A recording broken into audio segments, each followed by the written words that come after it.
اے نبی، تم سے پوچھتے ہیں کہ کون کون سی چیزیں ان کے لیے حلال ہیں۔ ان سے کہہ دو کہ سب پاکیزہ چیزیں تم کو حلال ہیں، اور وہ شکار بھی حلال ہے جو تمہارے لیے ان شکاری جانوروں نے پکڑا ہو جن کو تم نے سدھا رکھا ہو، اور جس طریق سے اللہ نے تمہیں شکار کرنا سکھایا ہے اس طریق سے تم نے ان کو سکھایا ہو۔ تو جو شکار وہ تمہارے لیے پکڑ رکھیں اس کو کھا لیا کرو، اور شکاری جانوروں کے چھوڑتے وقت اللہ کا نام لے لیا کرو، اور اللہ سے ڈرتے رہو، بے شک اللہ جلد حساب لینے والا ہے۔ آج تمہارے لیے سب پاکیزہ چیزیں حلال کر دی گئیں، اور اہل کتاب کا کھانا بھی تم کو حلال ہے، اور تمہارا کھانا ان کو حلال ہے، اور پاک دامن مومن عورتیں اور پاک دامن اہل کتاب عورتیں بھی حلال ہیں،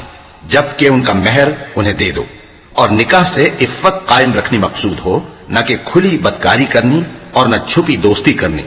اور جو شخص ایمان کا منکر ہوا اس کے عمل ضائع ہو گئے، اور وہ آخرت میں نقصان پانے والوں میں ہوگا۔ مومنو، جب تم نماز پڑھنے کا قصد کیا کرو تو اپنے منہ اور کوہنیوں تک ہاتھ دھو لیا کرو، اور سر کا مسح کر لیا کرو، اور ٹخنوں تک پاؤں دھو لیا کرو، اور اگر جنابت کی حالت میں ہو تو نہا کر پاک ہو جایا کرو، اور اگر بیمار ہو یا سفر میں ہو یا کوئی تم میں سے بیت الخلا سے ہو کر آیا ہو یا تم نے عورتوں سے مقاربت کی ہو، پھر تمہیں پانی نہ مل سکے تو پاک مٹی لو اور اس سے منہ اور ہاتھوں کا مسح یعنی تیمم کر لو۔ اللہ تم پر کسی طرح کی تنگی نہیں کرنا چاہتا، بلکہ یہ چاہتا ہے کہ تمہیں پاک کرے اور اپنی نعمتیں تم پر پوری کرے تاکہ تم شکر کرو۔